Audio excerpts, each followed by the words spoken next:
मुस्तफा कत्ल केस में तहलका खेज इंकशाफात का सिलसिला जारी है। अपने बच्चे की तलाश में दर दर की ठोकरें खाती वजिया आमिर अब अपने बच्चे की लाश की राख की तलाश में तड़प रही है और अदालत तारीख पर तारीख दे रही है। यही नहीं बल्कि सीनियर पुलिस एहलकारों की गफलत का सारा नजला आज भी मातहत पुलिस एहलकारों पर गिराया जा रहा है। मुस्तफा की वालदा की लरसती आवाज चीख चीख कर अपने बेटे की तलाश में गफलत बरतने वाले एहलकारों का नाम ले रही है, मगर हैरत अंगेज तौर पर आईजी सिंध कोई बात सुनने को तैयार है और ना ही वजीर आला सिंध इस पर कोई एक्शन ले रहे हैं। पुलिस आज तक इस बात का सुराग नहीं लगा सकी कि मगवी नौजवान को कैसे कत्ल किया गया। मौत की वजह तशद्दुद है, गोली है या मुस्तफा को जलाकर कत्ल किया गया। मुस्तफा के कत्ल के मुहर्रिकात क्या थे? क्या दोस्तों की आपसी लड़ाई ने एक मां से उसका बेटा छीन लिया? मामला पैसों का लेन देन है या फिर एक लड़की के कत्ल जैसे संगीन जुर्म का मुहर्रिक बनी? मुस्तफा के घर से निकलने के बाद अरमगान के घर में क्या हुआ? 6 जनवरी से 14 फरवरी के दरमियान क्या हुआ? 7 जनवरी को दरख्शां थाने में मुकदमा दर्ज हुआ। इस दौरान सीसीटीवी फुटेजेस की मदद से मुस्तफा की गाड़ी को क्यों नहीं तलाश किया गया? 9 जनवरी को माशा को पुलिस ने थाने में तलब किया, मगर वो थाने आने के बजाय अमेरिका कैसे फरार हो गई? क्या पुलिस ने लड़की के फरार में मदद दी? अगर पुलिस मददगार नहीं थी तो तफ्तीश के लिए उसका वारंट क्यों नहीं हासिल किया गया? केस की नाकिस तफ्तीश और शवाहिद इकट्ठे न करने पर डीआईजी साउथ सैयद असद रजा ने एसएचओ थाना दरख्शां और इन्वेस्टिगेशन ऑफिसर दरख्शां समेत 3 अफसरान को मुअत्तल कर दिया। एसएचओ दरख्शां आगा अब्दुल रशीद पठान, एसआई दरख्शां जुल्फिकार और इन्वेस्टिगेशन के एएसआई इफ्तिखार अली को मुअत्तल करके इनके खिलाफ महकमा जाती कार्रवाई का हुक्म दिया गया।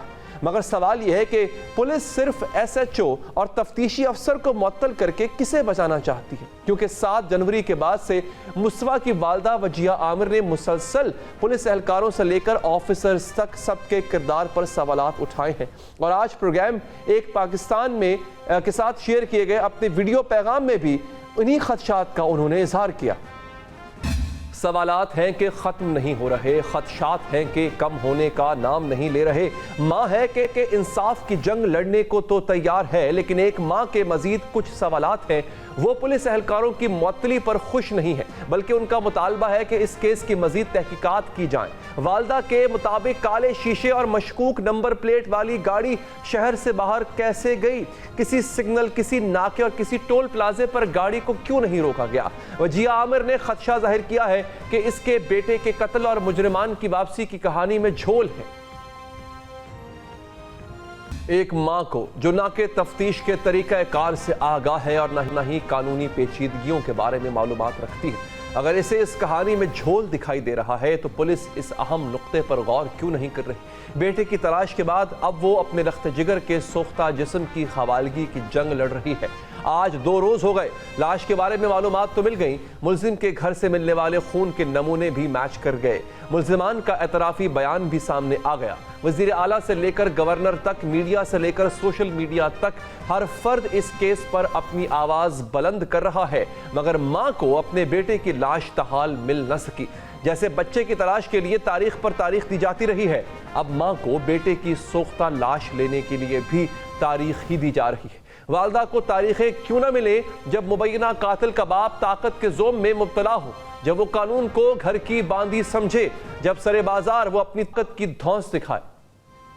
ये ताकत का कैसा जोम है कि आप एक कातिल को बचाने के लिए निजाम को ललकारना शुरू कर दें। ये कैसा ऐसा नशा है कि आप सरेआम दाना पानी बंद करने की धमकियां देने लग जाएं। एक लम्हे को उस मां का ख्याल तो कर लें कि जिसका नाजों में पला बेटा सुख्त हालत में लावारिस दफन हो गया। इस ममता के बारे में सोचें कि जिसके लख्त जिगर की लाश से उसका सर और बाजू तक गायब है।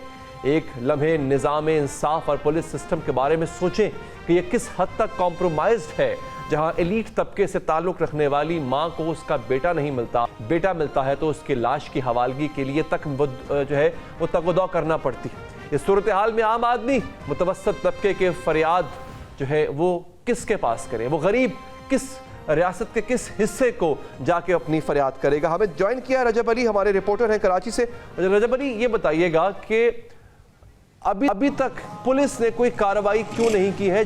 जिस नुक्ते का इजहार खुद मकतूल की वालदा बार बार कर रही हैं, जिस झोल का जिक्र वो बार बार कर रही हैं, वो पुलिस एहलकारों को नजर क्यों नहीं आ रहा? और फिर जब वो खुद कह रही हैं कि अफसरान तक ने गफलत की है, बड़े बड़े अफसरान ने, तो उन पुलिस अफसरान के खिलाफ कार्रवाई क्यों नहीं हो पा रही?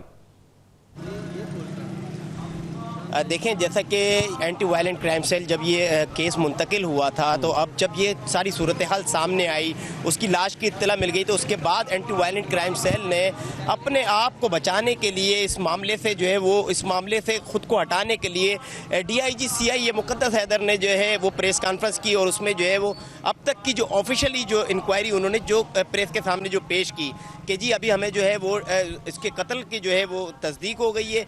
भाई, कत्ल की तस्दीक आपको उस वक्त क्यों ना हुई जब अरमगान आपने गिरफ्तार किया और 2 रोज़ तक आपके पास रहा, यानी शाम को गुज़िश्ता हफ्ते को जब पुलिस का मुकाबला हुआ, मुकाबले के बाद जब अरमगान को गिरफ्तार किया गया, पूरी रात वो आपके पास रहा, फिर अगले रोज़ जो है वो 1 दिन का जो है वो रिमांड भी आपको जो है वो मुंतजिम जज ने जब दिया, 2 दिन तक वो आपके पास रहा, आप ये मालूम ना कर सके कि उसने कत्ल करके लाश को कहाँ पर ठिकाने लगा है। अलबत्ता उसके बाद में देखें, आप ये प्रोटोकॉल देखें कि एक जो है बड़े बाप की जो औलाद थी, जो बड़े बाप की औलाद अरमगान जैसे बंदे ने जिसने एक नौजवान को बेदर्दी के साथ कत्ल कर दिया, उसको इतनी मोहलत दी कि उससे कुछ उगलवा ना सकी। बाद जब ये पुलिस पर जब प्रेशर पड़ा और जब ये तीसरे मुल्जिम को गिरफ्तार किया गया, शिराज को, तो उसके बाद ये तमाम तर जो है वो तफसीलात शिराज ने जब एतराफ़ किया कि हाँ भाई 6 जनवरी को अरमगान ने धोखे से मुस्तफ़ा को घर पर बुलाया, तो वहाँ पर झगड़े के दौरान उसको मार दिया, और मारने के बाद उसको जो है नीम मुर्दा हालत में गाड़ी में डाल के, उस गाड़ी में जो कि नॉन कस्टम पेड गाड़ी थी, जिस पे नंबर प्लेट नहीं लगी हुई थी, सियाह शीशे थे।